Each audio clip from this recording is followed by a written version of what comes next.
ಗದಗಿನಲ್ಲಿ ಪೂರಿ ಜೊತೆ ಬಾಜಿ ಕೊಡ್ತಾರೆ, ಮೈಸೂರಲ್ಲಿ ಕುಸ್ತಿಗಾಗಿ ಬಾಜಿ ಕೊಡ್ತಾರೆ. ಮೈಸೂರಲ್ಲಿ ಹೊಲಗದ್ದೆಗೆ ಭೂತಾಯಿ ಅಂತಾರೆ, ಮಂಗಳೂರಲ್ಲಿ ಒಂದು ಮೀನಿಗೆ ಭೂತಾಯಿ ಅಂತಾರೆ.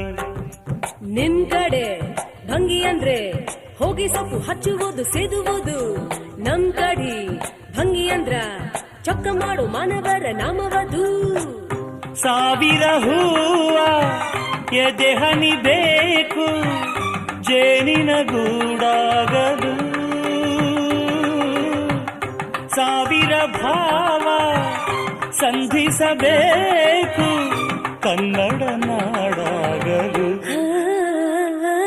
ಗುಡಿಗೇರಿಯಾದರೇನು ಮಡಿಕೇರಿಯಾದರೇನು, ದುಡಿಬೇಕು ನಾವು ಮೊದಲು ಧಣಿಯಾಗಲು.